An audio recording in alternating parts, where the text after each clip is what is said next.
This podcast is a member of the Place to Be Nation family. Visit us at placetobenation.com, the only place to be in your pop culture world. DC4U.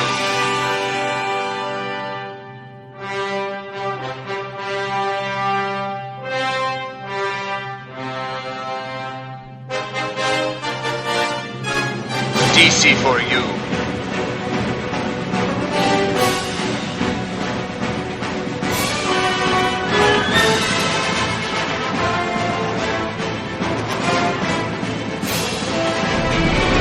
DC4U.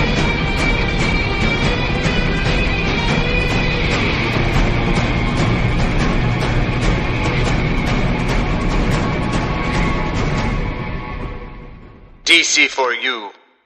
Welcome back, ladies and gentlemen, to another episode of the only all DC Comics dedicated podcast right here on the Place to Be Nation Pop Network. This is DC4U. I am one of your hosts, Russell Sellers, and with me, as always, is the manager himself, Todd Weber.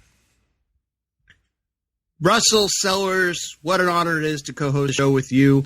And tonight, it's just us, and we're talking Justice League of America, that is. Yes. We've not really done one quite like this before. This is, of course, kicking off August and Justice League month. So we are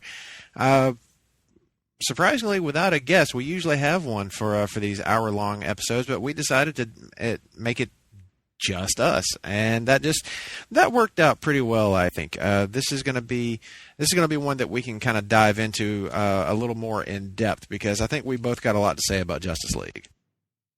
Yeah, it's one of the things I've been reading most of my life. You know, I think I've told stories about one of my key comics as a kid growing up was Justice League of America 200, and I was never too far from the book after that, reading through the Detroit era and some of the Satellite, then the Detroit, then the Bwahaha era, then kind of the Back to Basics era in the 90s, which we will definitely talk about today, and still collecting and reading Justice League as written by Scott Snyder to this very day. That is quite an ongoing collection. Now, for me, I didn't get into really collecting Justice League until the New 52 started up, and you had Jeff Johns on the book. I had read a few Justice League stories off and on in there. You know, usually your ones that were available in trade paperback, stuff I could get my hands on pretty easily. But as far as really collecting the book, I didn't start until Justice League essentially started over with this incredible superstar team of Jeff Johns and Jim Lee. Jim Lee, of course, being on art. And honestly, the opening story of that, looking back on it, I find it to be just kind of okay. It's gorgeous to look at, but it's not really that great a story. It's very, very basic. It's extremely basic. Yeah, you took the word right out of my mouth on that one. That's how I feel about it. But luckily, Johns would certainly find his footing on Justice League and go on to have a pretty tremendous run of it, working with some artists, I think, who were better suited to this team book than even Lee. So we'll get into discussing a little bit more of that a little bit later. So you mentioned LA 200, and I think we'll probably be talking a bit about that later on in this month. But I guess we should dive right into it and tell the people if there's a Justice League story that you'd put in somebody's hands that's maybe never read this super team before. I guess we should tell the people which ones we would start with. But of course, people should know that the Justice League typically consists of your top tier DC Comics heroes. You know, you typically led by the Trinity of Superman, Batman, and Wonder Woman, and then a lot of your other stalwarts like Green Lantern, Aquaman, of course, Martian Manhunter, and a varied lineup of other heroes as the team goes along. So we should maybe say There's been retcons about who the original groups were, the original Justice Leaguers were, but when I think Justice League, I think the big three, the Trinity, and then Flash, Green Lantern, Aquaman, and Martian Manhunter. So the Magnificent Seven, I could think of them as. That's the classic lineup all day, and it's a really great lineup. I think at the before we go into the second half, we should definitely tell everybody who our preferred Justice League lineup is. Like if you were writing the book, who would be your JLA? But we'll get to that before we go to the break. So, Todd, thinking about like a story that you think would be just perfect for turning somebody into a Justice League fan, maybe a regular Justice League reader, what's the first story you would go to? Okay, so I did think about this one. Even though there have been continuity reboots and restarts and everything is wrong and all these characters have been kind of tossed out the window and started again, I think there are a couple things in the Justice League I can point to as something you should read to give you the gist of it. And the first thing I'm going to pick is something I know I'm going to predict would be Ben Morris would also pick. And, I know this one. I know what this one is. And this is JLA Year One. Yep, was that what you were thinking? Yeah, that's exactly Mark Waid, Barry Kitson. I mean, it's just fundamentally classic adventures of the original team retold with more contemporary art and story. Certainly wonderfully done. Great covers too. Just a fantastic year-long 12-issue run. Perfect trade paperback, but I don't read trade paperbacks anymore. I read digital versions of these, so it's found on the DC Universe app under JLA Year One, 12 issues long, and you go through the classic team, and then you get the additions throughout. So you get some of the at the very end of it, you get the classic crossover with the Justice Society, and that was an annual tradition for the Justice League for many years, where there would be a 2 or 3 issue team up with the Justice Society from Earth 2. But yeah, you go through, you've got the origin, you've got them kind of being revealed to the world and interacting with other heroes and villains of the time, like the Doom Patrol. So I would absolutely recommend this story. And it's kind of, like I said, about a retcon. It's talking about an original 5 of the Justice League that does not have the Trinity, which is pretty funny. It's post-Crisis on Infinite Earths continuity, where the Canary was substituted for Wonder Woman, and Superman and Batman were nowhere to be found. So it's a very interesting kind of story where you had Flash, Green Lantern, Martian Manhunter, and Aquaman, the other 4 of the Magnificent Seven, plus Black Canary, kind of elevating her, at least historically. So I would say that's a great first story if you want to get some classic Justice League in and still have it not insult your intelligence. Say, to me, you read up to maybe the original League of America run, which went, 260-something issues.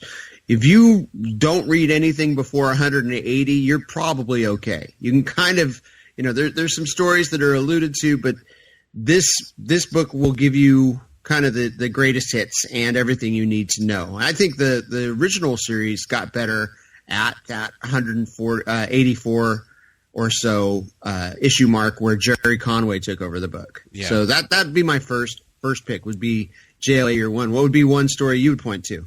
That is a really tough one, because there are just so many really good ones that I would jump to. But I think I got to go with one from the modern era, and the one that I think defined the Justice League for an entire generation, and in fact inspired an animated version of them that ran for a really, really long time. And that would be the arc called New World Order that happened in the pages of a relaunched JLA featuring writer Grant Morrison, Nick Duke's favorite, of course, and artist Howard Porter. The gist of the story is there's a group of aliens called the Hyper Clan who come to Earth, and Superman kind of grows like really suspicious of them. But despite their claims that they're there to help, keep the world from falling apart as theirs did, as they claim, they very quickly learned that these so-called heroes are not who they appear to be. This is a classic version of the Big Seven, honestly, because you've got the big lineup of Superman, Batman, Wonder Woman. You got Wally West as Flash. You got the I believe it's the Hook Hand version of Aquaman in there. Yes.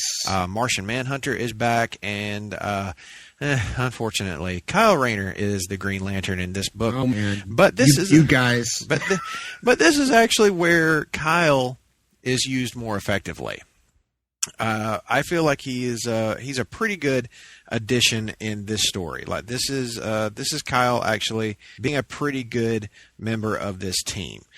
And I'm not a huge Grant Morrison guy. I never have been. But I will say that there are times when he's real good. I point to All-Star Superman, and his Doom Patrol run gets a lot of heavy praise. In fact, his Doom Patrol actually very much inspired the hit TV show on DC Universe.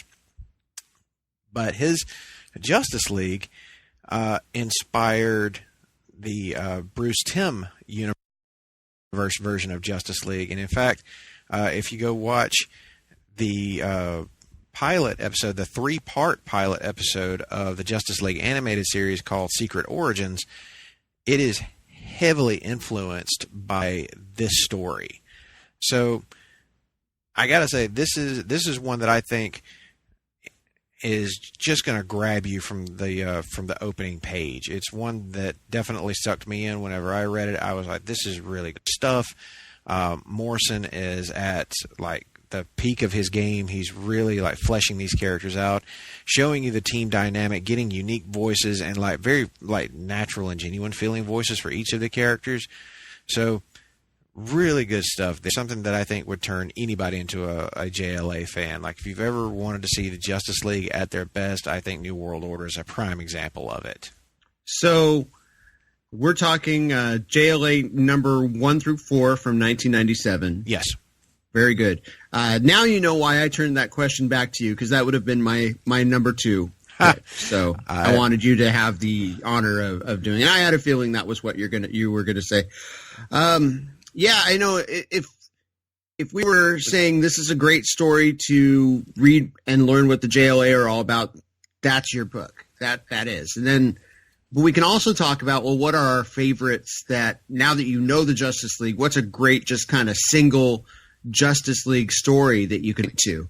And I was actually going to go to Justice League of America, or actually JLA from that year. Actually, it's 1996, not 97. I always think 97. It must have been late in that year. Yeah. Number 5, issue number 5, right after the New World Order arc, you have kind of a membership drive episode or issue. Oh, okay. And where you get looking to expand the team, and you get a lot of the kind of hot heroes of the day. And, when the Justice League expanded the original team back in the day, at least in the original continuity, the first character they added was Green Arrow. And so I always think him as just like the +1 of the classic run. And this is a great Green Arrow story, but this is specifically a great story for a character called Tomorrow Woman, who was a very briefly introduced character, but I won't spoil too much about this issue. You also get a funny look at the Electric Blue Superman in this issue. Same creative team, Morrison and Porter, but it's a done in one basically, and it's just really special book to me. I like that first 12 or so issues very much, with the key battle, the Rock of Ages with Darkseid, actually, and then you get an Injustice League that kind of comes out of that too.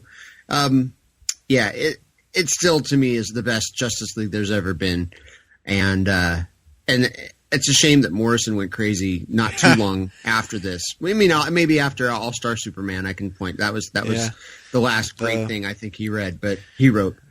the drugs hadn't quite kicked in all the way by when he was writing Justice League. Like, he was maybe just starting to delve deep on that. But fortunately for him and for us, there was somebody that followed him up that I think did it maybe just as good or better. Yeah, I think I may have talked about him a second ago. Yes, you did. Mark Waid is a hell of a Justice League writer. He gets this team dynamic. I think he gets it better than just about anybody. And I think no story points to that better than the story he did continuing on with regular series artist Howard Porter when they did Tower of Babel, which takes place in Justice League of America number 43 through 46. And the basic gist of that is Batman has allegedly a contingency plan for everything, including taking down all the members of the League. But his plans fall into the hands of one of his greatest enemies, Ra's al Ghul, who then starts putting those plans into motion and taking out the members of the League. And of course, when the League finds out who concocted all of these plans, it completely breaks the trust between the members of the League and Batman. This is also kind of the birth of Batman's paranoid persona. Mm-hmm. This is where it starts, or where it comes to a full head, like where we really see it portrayed in story. And so many writers and artists would play with that as a storytelling element going forward. And I think it reaches its real boiling point, or it's like its breaking point, especially with his relationship with Catwoman in the story Hush from Jeff Loeb and Jim Lee, because of his paranoia, he can't have a real regular relationship with anyone. But all of that is like a big callback to this Tower of Babel story that is absolutely tremendous. It is an action-packed story and has actually been adapted into an animated film in 2012 called Justice League Doom. And it features a lot of very familiar voice cast for those who liked the old Justice League animated series. So I'd highly recommend that. But before you watch that movie, or even if you've already seen it, go get on Justice League 43 through 46. Oh, that's also on the DC Universe app. Pretty much that entire run, I think, from Morrison all the way through Mark Waid's run, and maybe all the way up to the end of that particular volume of Justice League of America is on there. Highly, highly recommended. What did you think of that story, Todd? Well, that was going to be my number 3. So there you go. You've done it again, dude. So yeah, I absolutely love it. And, it picks up on that thread from the original Dark Knight Returns by Frank Miller, where Batman has a contingency plan for a particular superhero who, in case that particular superhero ever got out of control, Batman had secretly researched and made a solution. And this kind of picks up on that, and having him create these, not explanations, I'm looking for the word, fail-safes to take care of if say Green Lantern got out of control or whomever. But with Ra's al Ghul getting his hands on it, we get into these things quickly. And Mark Waid is so steeped in the Silver Age, but such a smart writer. And I like the way he does his action. I like the way he does his dialogue. But his plotting has always been the best thing to me. He really surprises you. You don't necessarily know where the story is going. So, yeah, that is my favorite, second favorite Waid story. But as far as kind of the contemporary and continuity, even though, they've turned things around then with the New 52 and Rebirth, I still think that one holds up really, really well. So. Yeah, I agree with that sentiment about Waid definitely being a Silver Age fanboy, because honestly, going back and reading JLA Year One, some of his dialogue comes off as that. Yeah, like it's got a real Silver Age, or maybe it's a little fairer to say that it's more Bronze Age than Silver. But it still has that almost golly gee shucks thing going on sometimes. But I think that's because Wade just really loves that era, and since that was the beginning of the Justice League that he was trying to tell, he was trying to be a little lighter with it, while sowing in some seeds that could be a little darker a little bit, further down the road. And certainly that plays into what he was doing on Justice League at the time, because JLA Year One was written right around the same time as he was doing that Tower of Babel. Yes. So he was that as a mini, and then doing the regular Justice League series as an ongoing. I mean, what a load of work that he was taking onto himself doing all of that at once. Such a shame that things between him and DC aren't great at this point. Would love to see him back involved with the books in some way, shape, or form. Yeah, I would love to get him away from Marvel and get him back over at DC. And I would really like it if he were kind of shepherding certain lines in the DC universe, or maybe like put in like a really nice big office chair. That'd be a great idea. Currently occupied by someone with significantly less hair than he himself has. But I digress. That's neither here nor there. Now there are a lot of other writers besides Grant Morrison and Mark Waid who have done really great things on Justice League, and those two guys were really good with like the lineup, like the main Big Seven, and like some of their like direct connections. But I think it would be remiss if we did not mention one of the other very important eras of Justice League that did not feature it did not feature the Trinity, at least, and it certainly shines some spotlight on a very different kind of Justice League. I think I know where you're going with this one. Yeah, this would be the Keith Giffen era on Justice League. He and J.M. DeMatteis, who co-wrote and with art from Keith Giffen, relaunched Justice League. I believe this was in the wake of 1986's Legends event. That is correct. And this is often referred to as the Bwahaha era of Justice League. Yeah, because Justice League International, sometimes you'll hear it called that too. It gets retitled that later. Yes. But it started out as just Justice League.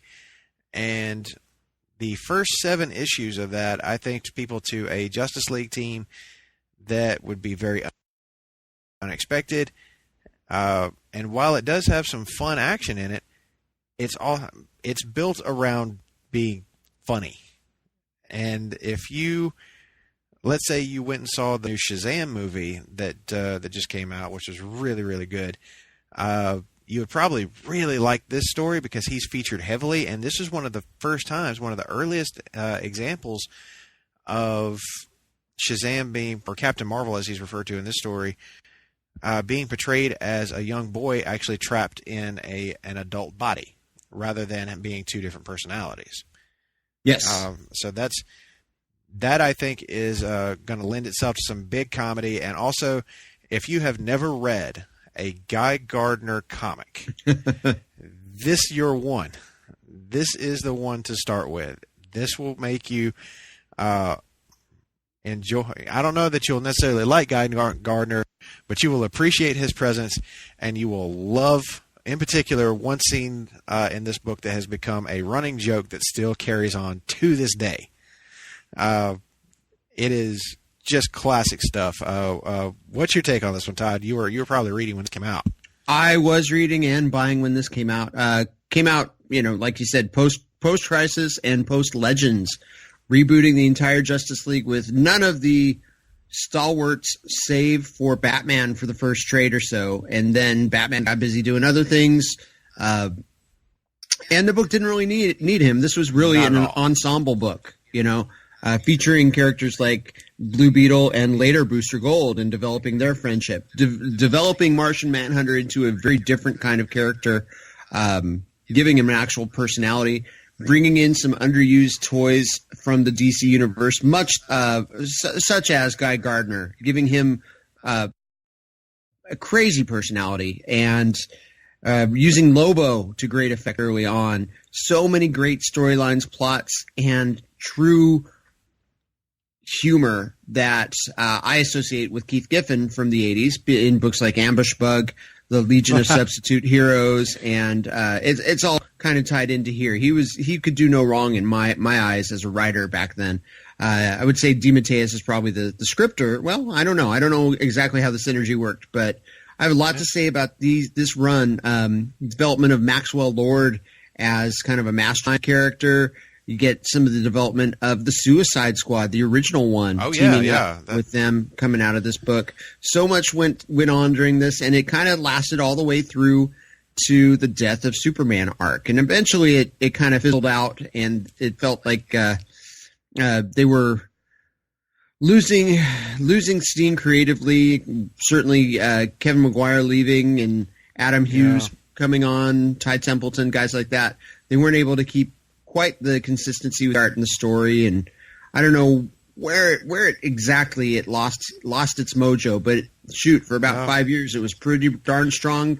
Spawned that Justice League Europe spinoff, which was more of a traditional Justice League story. But this was still the prestige book. I just can't get enough, and I've gone through and reread a little bit. I have the omnibus, and some of it is a little 80s to me, but yeah, it is. When I was a 16-year-old kid, this was everything. This book was everything to me. It's I think this is a great book to put in a kid's hands. Like if you got a young teen or even like a preteen who's just starting to get into comics and they're interested in a good team up of superheroes, I think this is a good one. I think this would be perfect for kids in that age range.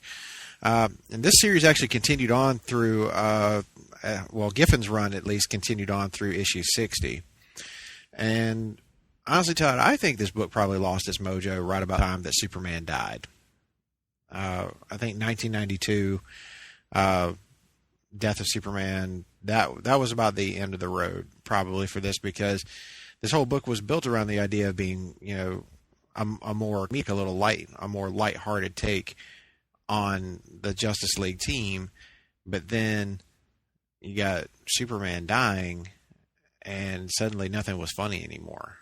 Yeah, they wrote it in a more traditional pre-crisis type way, and it was just kind of not itself. So I'm thinking, how long did it go on after that? Went through to 90, or maybe went down a little bit further. It got a little watered down and changed. Yeah, and eventually needed to be rebooted by Grant Morrison. And what a great thing to happen, because Morrison found a way to meld elements that had come before, but also like just plug himself into it. It was Morrison's book from then on, and he like as we said earlier, he redefined this team. So I think it would be fun though for us before we close out this first half to say who our Justice League team would be, and I think to keep it from getting too out of control, because as we know, the Justice League has sometimes ballooned its membership to unwieldy levels. Why don't we keep it to about 7? I think a 7-member Justice League is about as big as you need to go. So if you've had some time to think about it, Todd, who would be your lineup? Who would be your Justice League?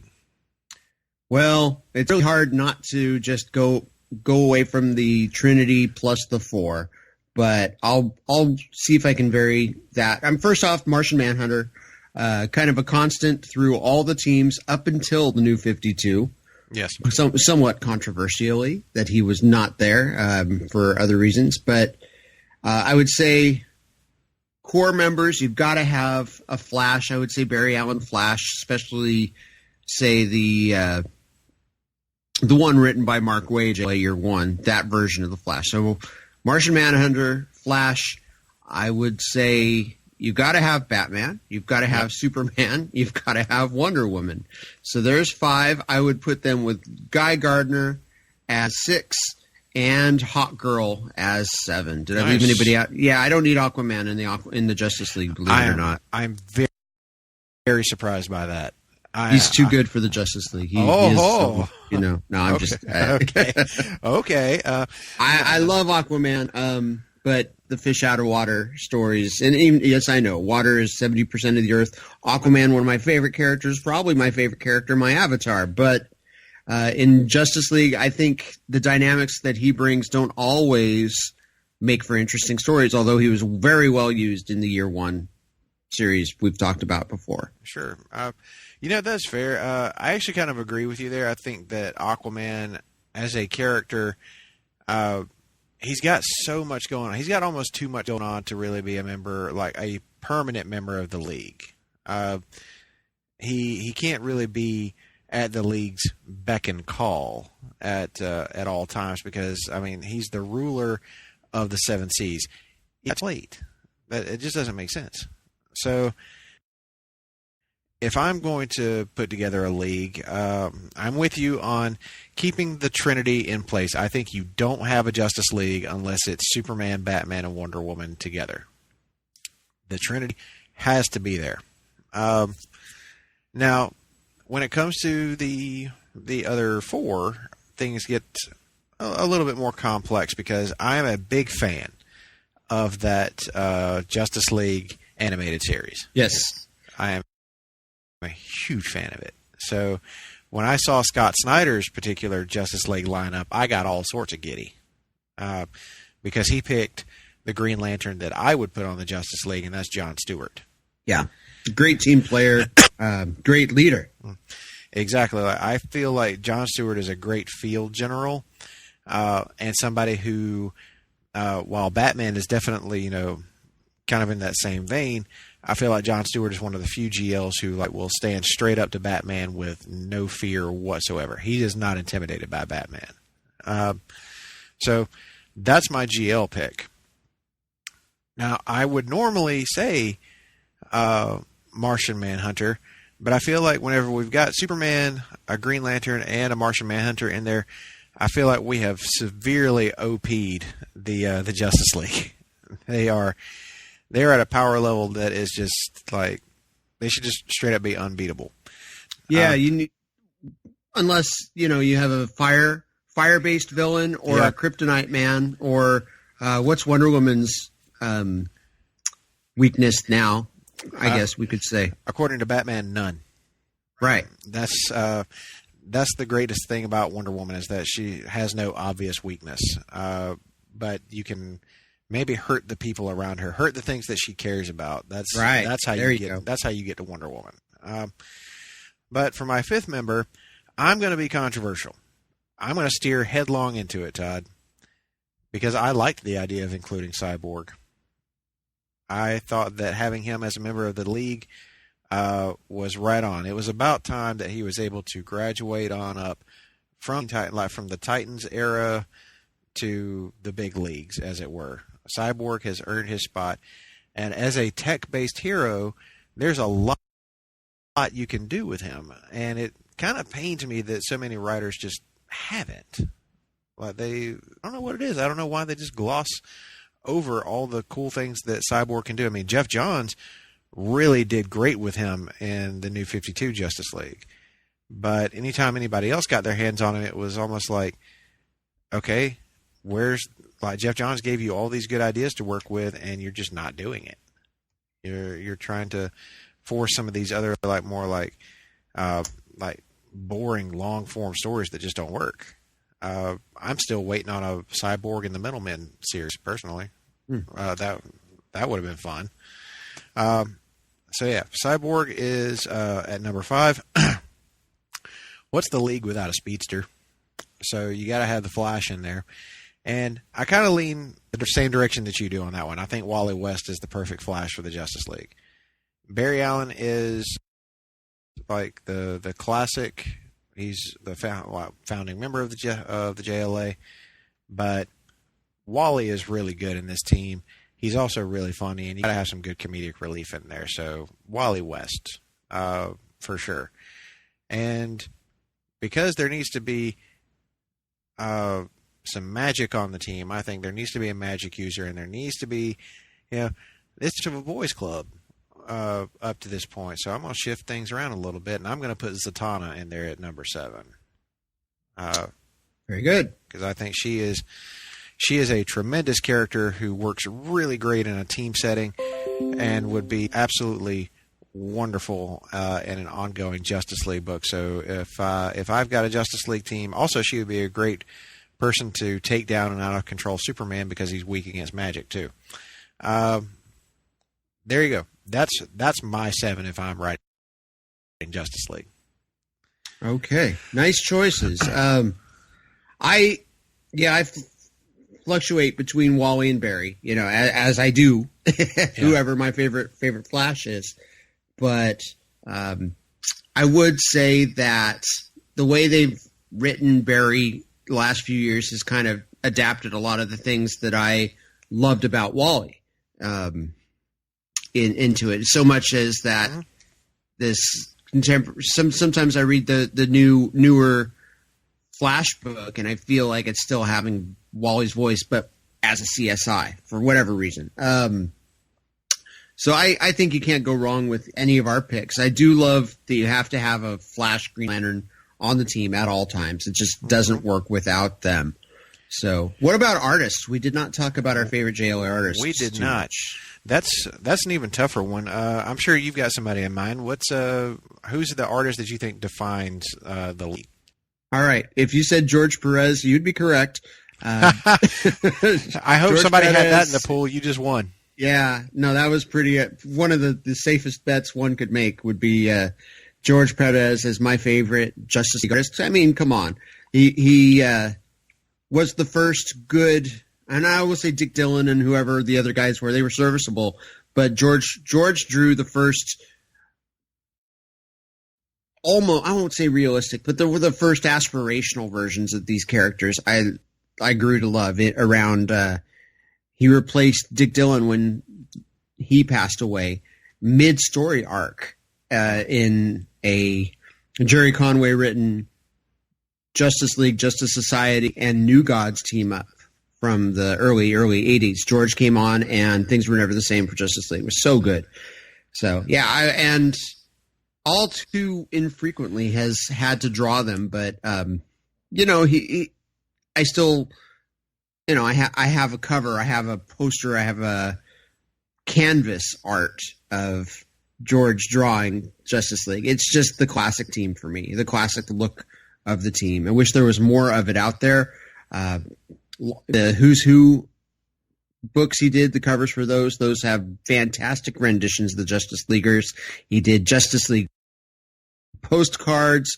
Everybody associates him with the Titans, but boy, his work on the League is pretty darn good. And I know you like Jim Lee. So there's that. I do like Jim Lee, but Jim Lee is definitely not the person I pick for defining the Justice League. I chose wrong. Okay, I guessed wrong. Like I said before, Jim Lee's art is pretty on his Justice League run, brief as it is. It's only like it's about 12 issues.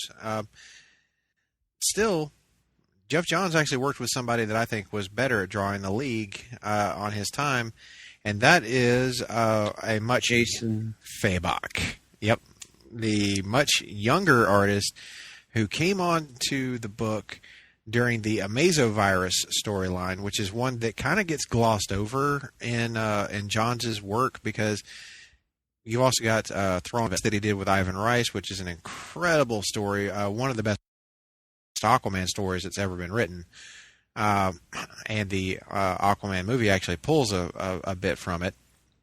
But then Jason Fabok, the young upstart, comes on the book to do the lead-in story that takes you into the Dark Side War, which closes out that particular volume of Justice League, and he is immediately revelation. This guy is just dynamic as hell. He's all the best parts of Jim Lee, Ivan Rice, and David Finch, all rolled into one amazing package.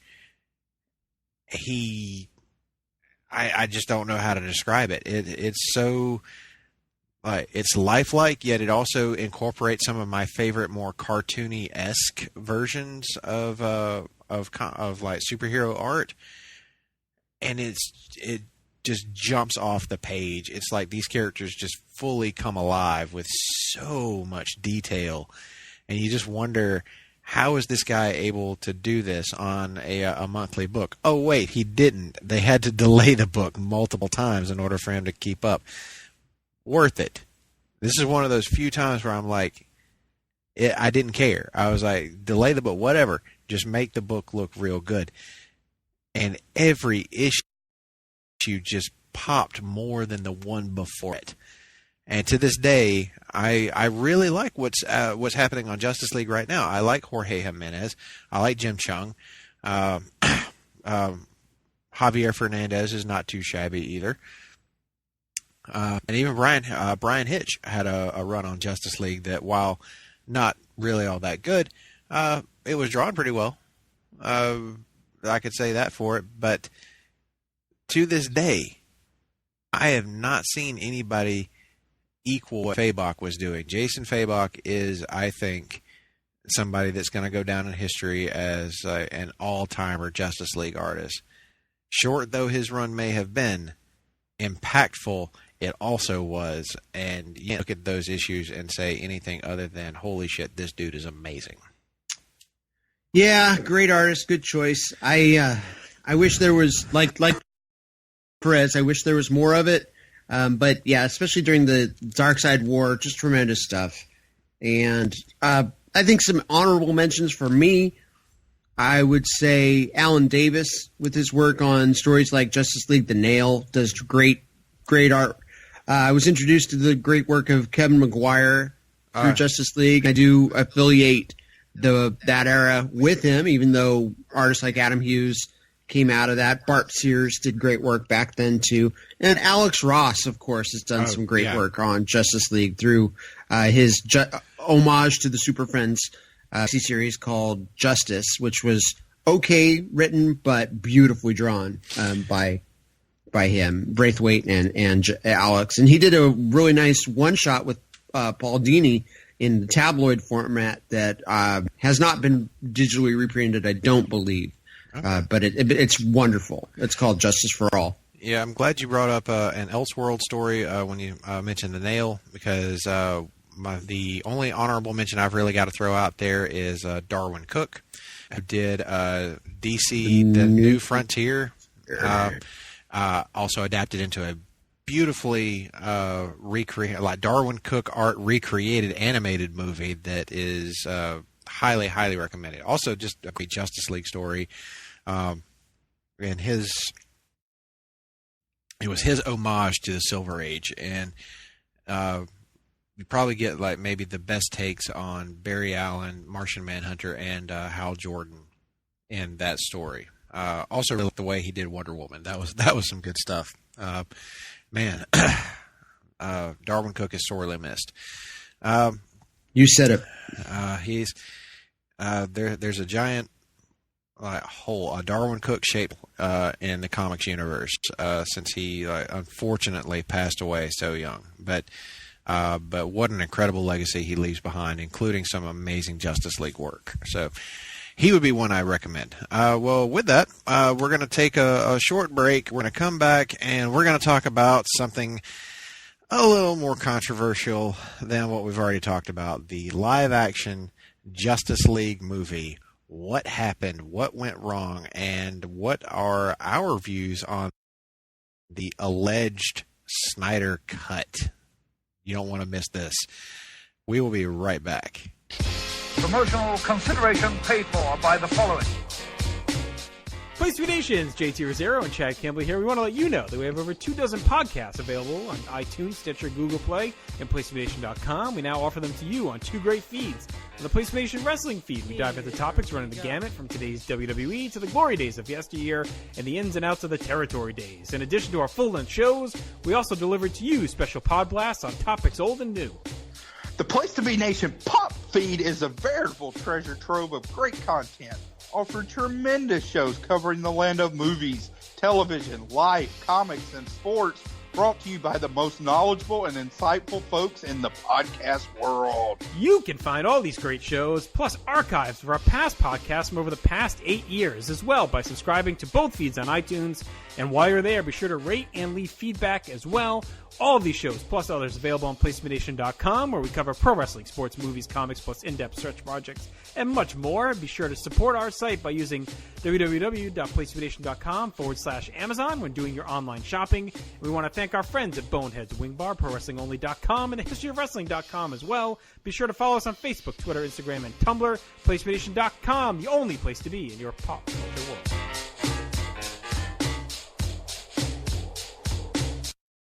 Welcome back, ladies and gentlemen, to DC4U's All About the Justice League episode. This is Justice League 4U, of course, but here in the second half, after we've spent so much time talking to you guys about our favorite comic stories, we're going to shift over to the medium of live-action film. There's not really much to speak on when it comes to Justice League and live-action, because they've only got the one movie. And boy, oh boy, is it not good. Trainwreck is how. It is a thing. It was a movie that played on screens, succeeded, came out right after Wonder Woman, actually. Right after Wonder Woman, which came out after Batman v Superman. So we're looking at the timeline, and then nothing between Justice League and Aquaman. Is that correct? That is it. It goes Justice League, and then you go to Aquaman, which was way better. And then you got Shazam, which I think was even better than that. So, upswing on the DC movies. That's the good news. The bad news is Justice League is a movie that exists. And it's so bad. Where do we even start with Justice League? I think we have to start with Batman v Superman, actually. Yeah, there are multiple reasons, so many factors why Justice League turned out the way it did. But it goes back to that. It all starts really at Batman v Superman. Man of Steel had been out. It was divisive amongst fans and critics, but still did reasonably good box office. But Warner Brothers was suddenly wanting Zack Snyder to do a sequel, but immediately put Batman in it because they wanted Batman in their movie because Batman sells. Batman sells big, which is accurate. But that movie did not turn out too well. I think that's fair to say. I think underwhelming is the best way to say it. Yeah, that's being fair and also in some people's eyes. Yeah, but the theatrical cut of that movie is not very good. It's also still incredibly long. It's over 2.5 hours long, and it feels like only of a movie. It feels like you got a bunch of action scenes and a plot that doesn't make any damn sense. At least that's how I watched it. It's just kind of a mess. They start out with the little social media scene of Superman, which we hadn't seen that side of Superman. But to me, it felt like this movie was doomed from the get-go. The expectations weren't very high for it. When it was released, the publicity and press, it was kind of downplayed. I feel like it was dropped in, was it November? Yeah, Justice League anyway was dropped in November. Batman v Superman actually came out in March. I'm sorry. That was May or April. Yeah, Batman v Superman actually came out on my birthday in March of 2016. And there was a lot of hype. Like I was very hyped going into it because I am an unabashed lover of Man of Steel. So I was very excited about Batman v Superman. And, much like when you watch Episode 1 or Star Wars Episode 1 as a kid, you'll convince yourself that you actually really liked the movie you just watched. but if you give it enough time, you'll realize that the movie you watched was pretty trash, and Batman v Superman was trash. The theatrical cut. The theatrical cut is trash. The extended cut is certainly not as trash. It is. It has a lot more plot added back into it. The movie actually makes freaking sense when you watch the director's cut or the ultimate cut, call it. Right. And honestly, like, I could watch that version of the movie. That version of the movie I can genuinely get behind.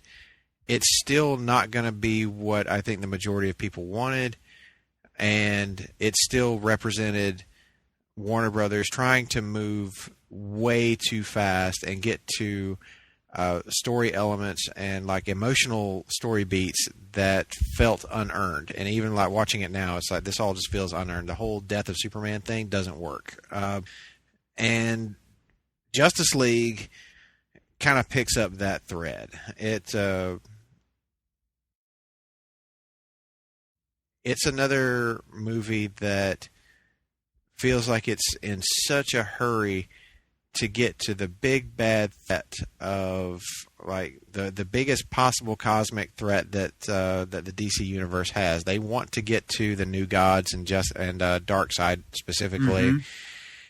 And I mean, I guess to their credit, they went with Steppenwolf as the opening villain, but yeah, he's uninteresting. He's just kind of there. Honestly, he's not like interesting in any way.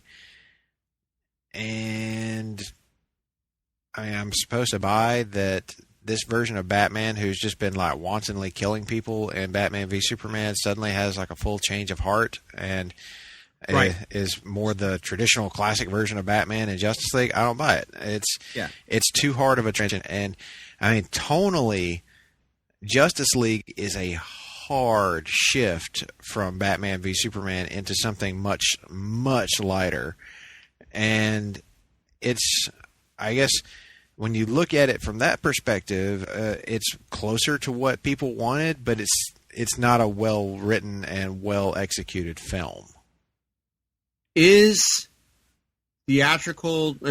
Justice League better than the theatrical Batman v Superman?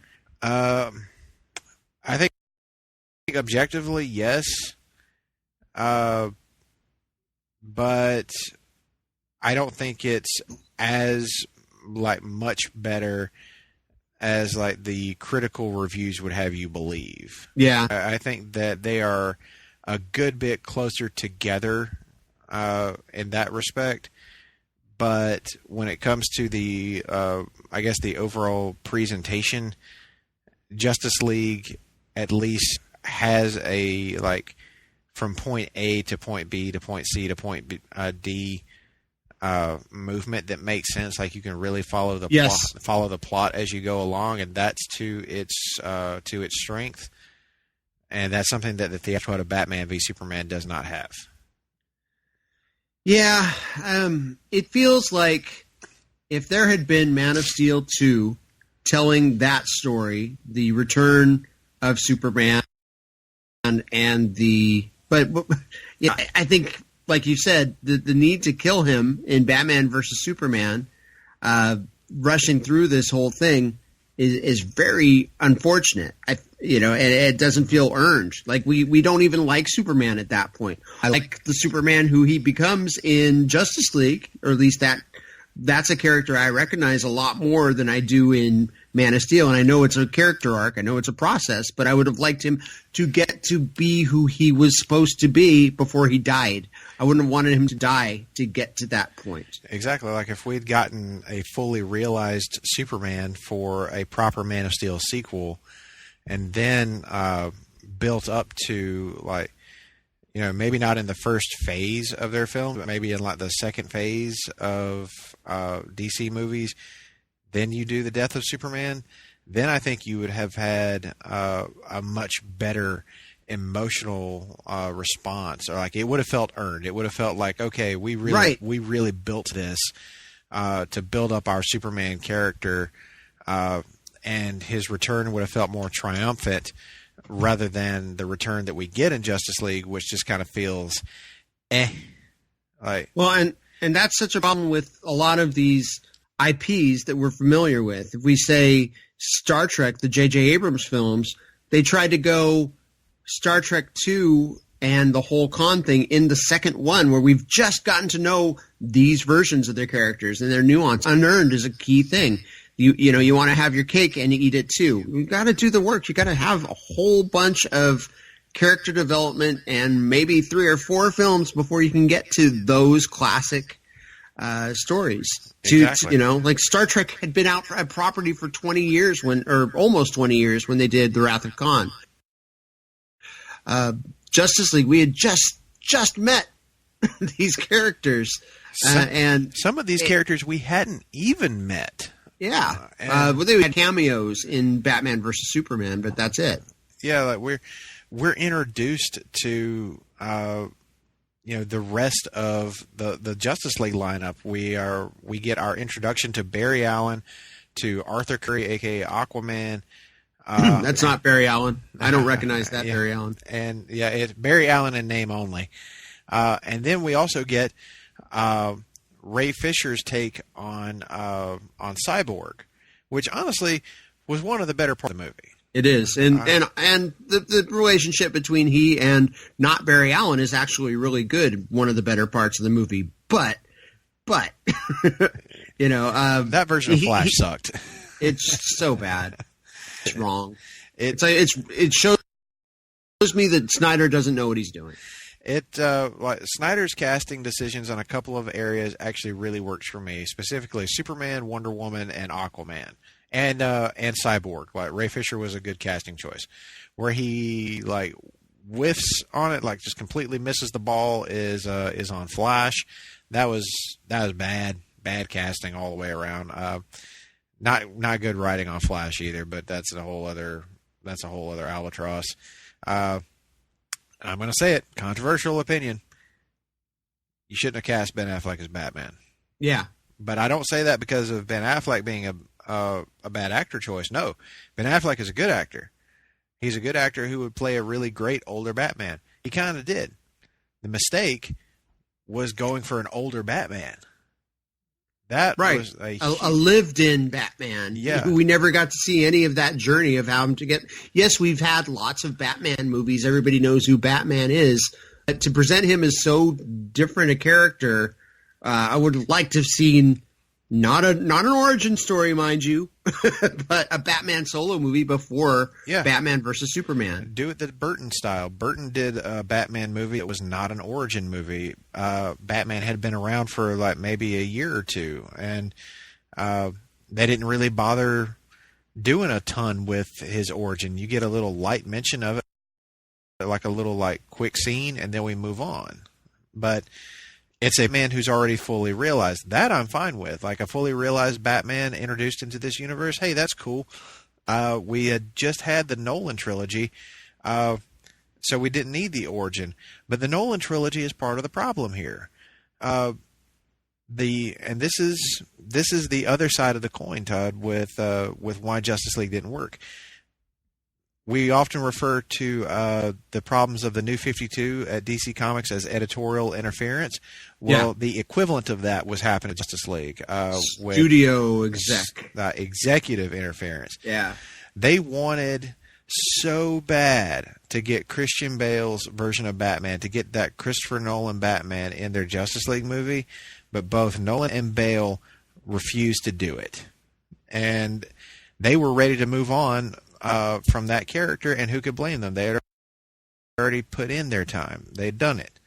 And Bale had no intentions of doing a Justice League movie or even being part of a larger universe. But the studio was still determined to do that whole older Batman coming back out of retirement. And there's that reason for it. And also because The Dark Knight Returns has been like made as popular Batman story over the last 30 years. So in their minds, they're like, which of our Batman stories gave us the most money? It's The Dark Knight Returns. Oh, well, we want to do that version of Batman in a movie. Do that. And a lot of creators and directors have grown up at maybe not being fervent Batman fans reading it every month or reading every single trade, but they remember The Dark Knight Returns. Yeah. So, I can think of Kevin Smith and people like that. Kevin Smith, huge Batman fan, but he was hyping the Batman versus Superman version of Batman so much ahead of time, years ahead of time, just saying this is Frank Miller on screen. And it doesn't hurt that Kevin and Ben are good friends, but I don't know. It's just why you got to do that? Let it be a new thing. Let it not. Yeah, like develop your character out. Because I mean, if they were really going to look over at Marvel Studios and say, "Oh, we have to hurry up and catch up to that," let's go ahead and put the most well-known and most popular version of our big character on screen right now.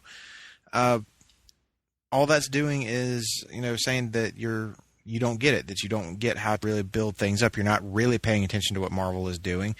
Because, hell, they made a Guardians of the Galaxy movie out of a bunch of characters that nobody had ever heard of, and now every single one of them is a household name because they made a good movie around them. That's the key. Make a good movie first. And then your characters will develop into what they need to be. But that's not what they did.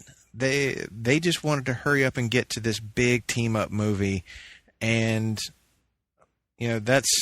that whole executive interference thing caused it to be just this thrown together, slapped together mess that it turned out. But I don't think we can say that the two things that we've mentioned up to now, the executive interference and the reactions, like the knee-jerk reaction to Batman v Superman, are the only things that led to Justice League being what it is, because there is a very tragic side to this story as well. One that certainly had a huge impact, and that was the death of director Zack Snyder's daughter during the process of filming this movie. She very sadly, very tragically committed suicide. And naturally, that pulled all of Zack and Deborah Snyder's attention away from the film, and rightly so.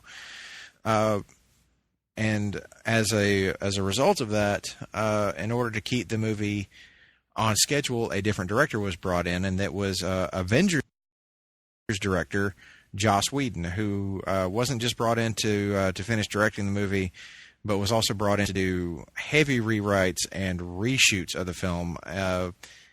We don't know if this is actually true or not, but there are a lot of stories out there that he allegedly reshot the entire movie. Yeah, and and nobody knows just exactly how much of it is Snyder's, how much of it is Whedon's. There's not a scene by scene breakdown, though you apparently can tell, where the lip is fake and all that stuff. But tonally, the movie is all over the place. Yeah, it jumps back and forth from being the dark and gritty version that Zack Snyder was known for. I think those Aquaman scenes in particular have a very Snyder-esque feel to them, and even the fight scenes. I think the train tunnel fight scene has a very Snyder feel to it in terms of its action and how it's all framed and set up. Mm-hmm. But then you get to pretty much every Superman scene in the movie is definitely a Joss Whedon joint. It's way too light and a little too jokey at times. What's your take on the first scene of the Superman selfie part? Is that Joss or is that Whedon? I mean, I'm sorry, is that Snyder? Oh, I've heard that it's Snyder, actually. That was definitely shot by Joss Whedon. That's a very him thing to do, and honestly, I loved it. That's the one part of the movie, whenever the movie starts up, and that's the first scene we get, is these kids filming Superman on their cell phone, asking him, about the fire that he had just put out and the people he just saved, and one of the kids asked him if he'd ever fought a hippo. That was adorable. That was a great moment. I mean, the weird uncanny valley thing on his face aside, that was a good scene. I agree. It's just tonally weird to Batman has this guilt and this remorse of Superman being gone and trying to fix everything. He rounds up the gang. It feels like it should be so much bigger than it is, and it's just kind of I say underwhelming so often, but it is. It's subdued, and there are characters that have fun. Gal Gadot is certainly not bad, but she doesn't get to do a whole lot there. That's one of the biggest problems I have with Justice League is that the movie was rushed out to try and strike while the iron was hot. But what they should have done is they should have like really taken a step back and fully delayed the movie when Zack stepped away. Yep, and make her the centerpiece because she was red hot at that point. Very much so. Like you could have like fully stepped back and said, okay, we need to fully reevaluate Justice League. We can keep all of what we've shot, but we need to reframe things and maybe do some additional scenes. And in the meantime, really restructure it around Wonder Woman, like you said. But then how about put out that Aquaman solo movie first? You could rewrite one scene in that movie, one little bit of dialogue to erase the Justice League connection from it, and James Wan would have turned you out a $1 billion hit. I don't know that everybody had confidence in it. They would have had to delay Justice League even further, or maybe put the resources that they put into Justice League into Aquaman, getting that out a year sooner. I think narratively that would be a better idea. Let that character have a success, and then you have more resources to get that out too. You would have at least built up a little bit more goodwill for Justice League. I mean, Justice League comes out and almost completely squanders all the goodwill that Wonder Woman had worked so hard to build up, and it's a tragic thing. It really is. And with Zack and Deborah Snyder's exit, they don't on paper anyway, exit as executive producers because they're still listed as executive producers on the Aquaman film. But their time with the DC film universe is completely over. I don't think you'll ever see Zack Snyder's name on a DC movie again. And Justice League really was the end of that. But I would also say that Justice League very well could have been the end of DC films, period. Yeah. Because it comes out, and I think it's fair to call op.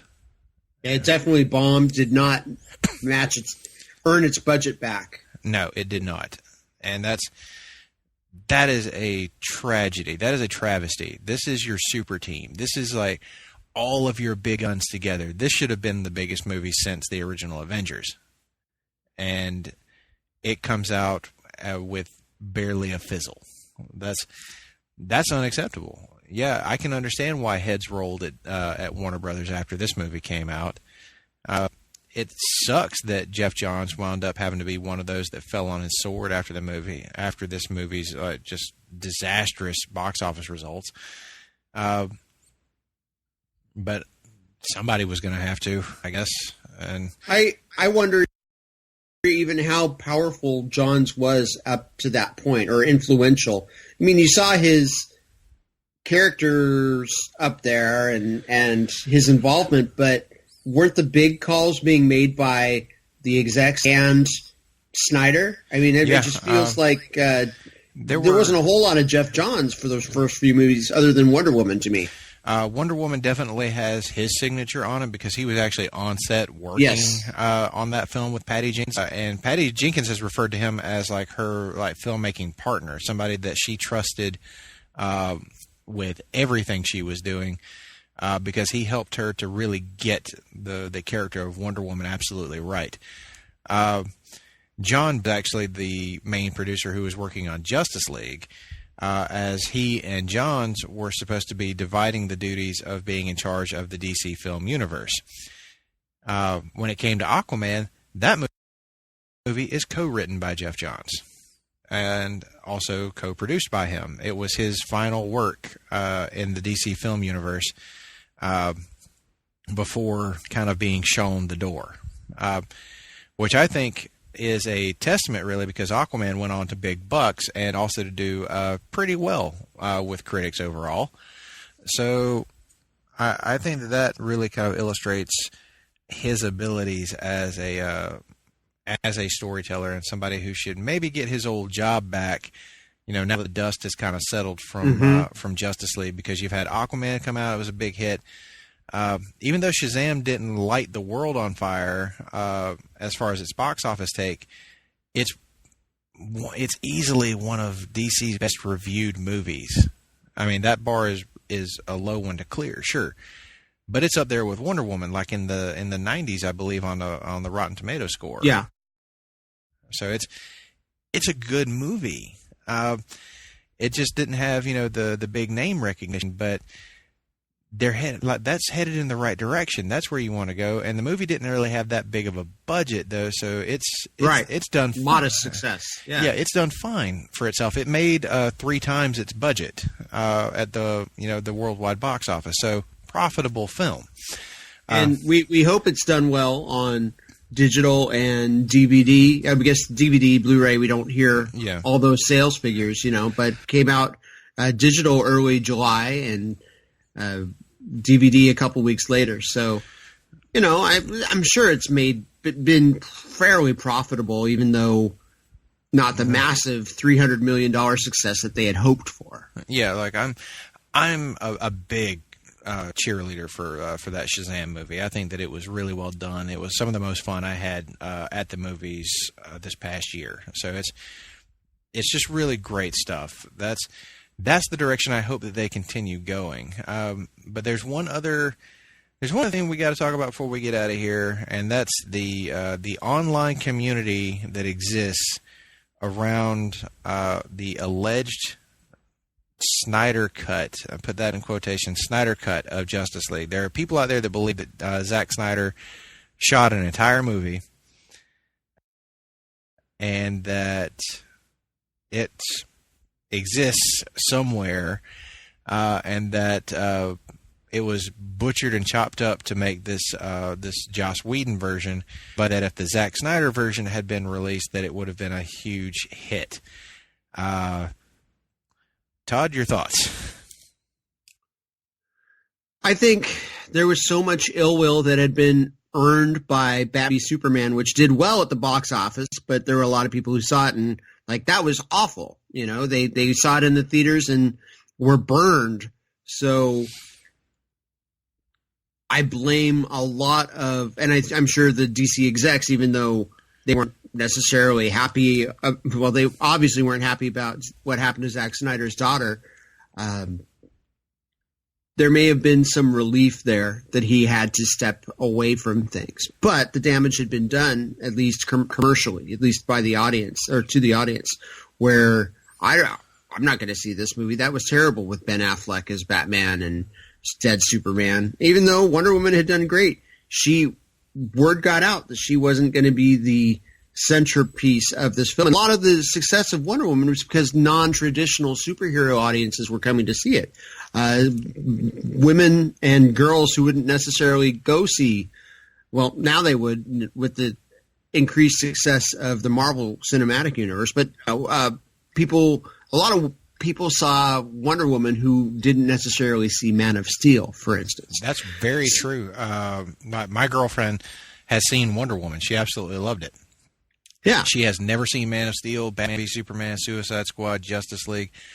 She did go see Aquaman with me, and she went to see Shazam on her own and loved it. So, yeah, that kind of tells you what who these movies are attractive to. And Zack Snyder apparently was not the guy to tap into the female audience who is definitely there for the superhero movies. You just got to make a movie that these folks actually want to see. And, there's a cult of Zack Snyder. There has been for years since 300. But do they really want it to be released out there, or they want the effects to be finished and it put out there? Or they want it as a DVD extra. I don't know what the harm would be in, say, adding it to the digital extras of Justice League, where you can compare and contrast it. Yeah. But I think it's just this misplaced anger of people. There's a lot of that. There's people who are angry and don't know who to be angry at. And here's the thing, though, Todd. I'm going to just go ahead and say it. I don't think the Zack Snyder cut of Justice League even exists.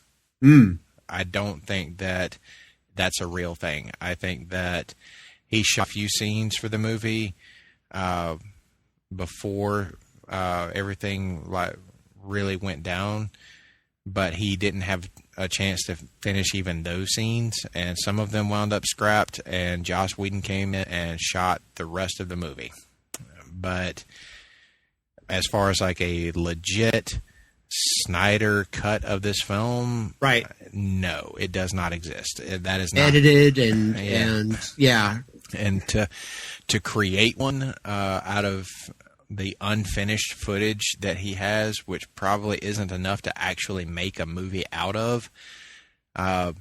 It would cost Warner Brothers even more money, and chances are they would not make that back if they released it as its own release. So it makes no financial sense whatsoever for Warner Brothers to continue investing in this failed project.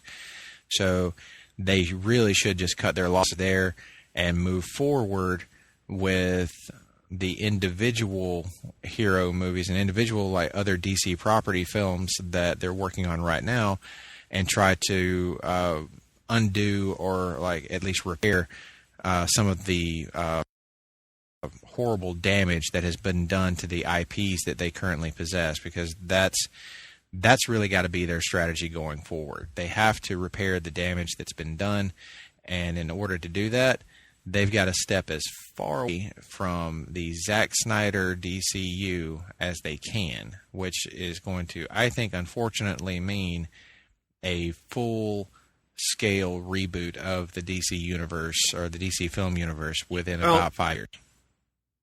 You know, I think they want to throw out the old and keep the good. And if you just don't, we're getting a new Batman movie, but is he connected to the DCU? I don't think so. I haven't seen that hinted. It is not. The stories that have been written about that are that this Robert Pattinson, Matt Reeves version of Batman is going to be completely its own thing. It is not a prequel to the Ben Affleck Batman. It's a brand new continuity. Yeah, a Batverse. Yes.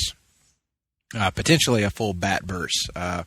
If this movie takes off and does really well, they want to create potentially spin-off films from it. So, yeah, I don't know. I mean, these things are always going to be cyclical with Warner Brothers because they own it all. They're going to keep trying to get something. I think just wanting to copy Marvel was the biggest mistake they made, and not, or at least hastily copy Marvel, because you have to do the legwork. You have to earn it. And, if we had 5 to 7 movies before Justice League, there we go. But we did not. We had 3. And those 3 didn't do enough of a job of fleshing out the world we wanted. And so when the Avengers meet each other, I know I'm going the apples to apples comparison, but when the Avengers movie, they get together and the characters interact for the first time, and in Endgame, when you have the extended families of the Marvel universe meeting, the Avengers meeting the Guardians, it feels special. It feels must see. You did not have any of that because we didn't know who half the team was, hadn't really had any time. So this movie is asked to do so many things that it's doomed from the get-go narratively. Yeah, and it doesn't work because of that. And I mean, it's like you were saying, it's like we were saying before. The difference is earning your spot, and like like you just alluded to there with Endgame, all those extra characters from all these other movies suddenly appearing. We don't need explanations for them. We don't feel like we don't know who these characters are because we've seen them built up in all these other movies. Everything is earned. And that is something that the DC films just did not do.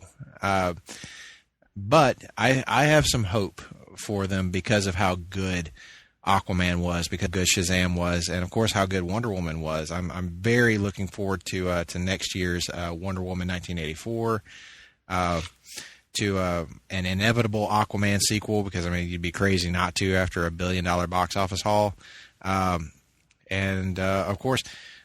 We've gotten some movement on that Black Adam movie, which is a Shazam spinoff. It's going to star The Rock. They've gotten a director recently, I forget his name, but it's the same guy who's directing The Rock's Disney movie Jungle Cruise. Yeah. And I assume that David Sandberg is going to be brought back to direct the Shazam sequel, or at least he should be, because he did a really good job with that first one. Well, let's hope there is a Shazam sequel truly greenlit, or it would be very sad if that was just the end of it, because that movie was fantastic, and we had such low expectations for it, but it was really the most Jeff Johns we've really seen on screen. It was almost everything lifted from the comic and put out there.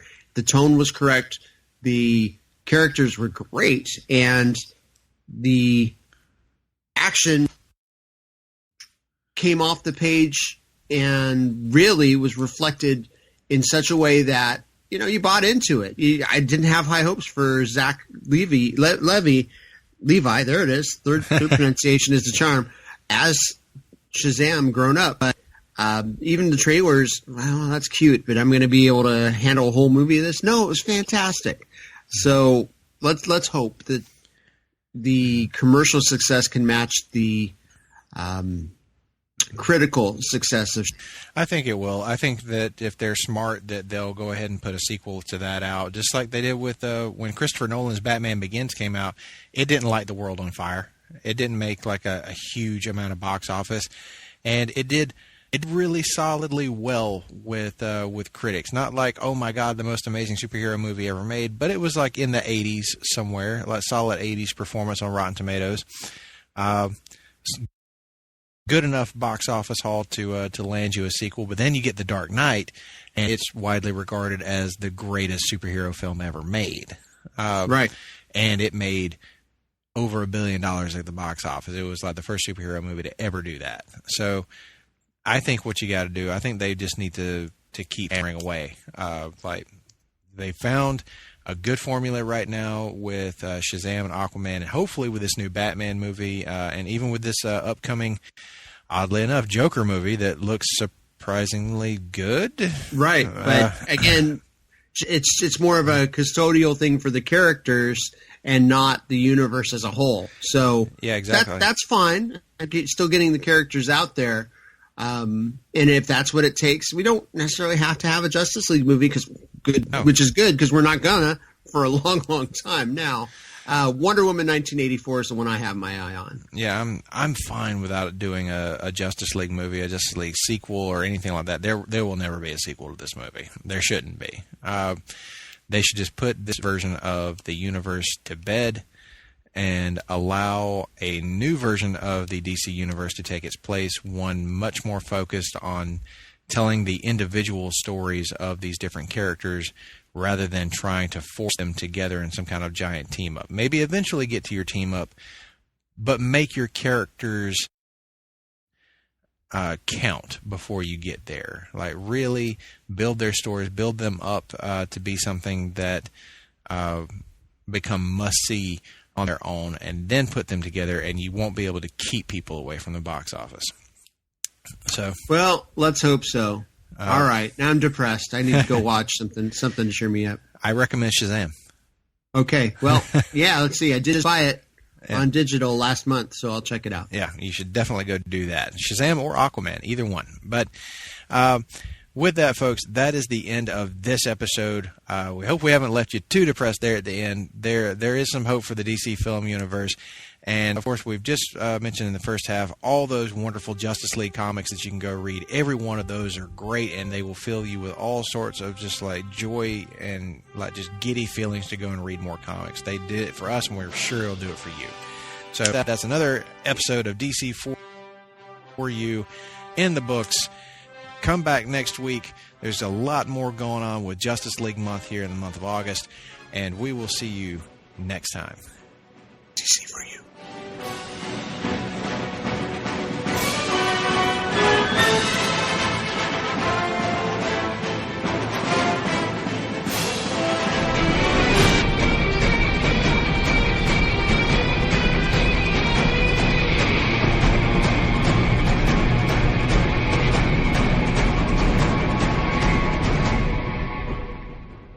DC4U.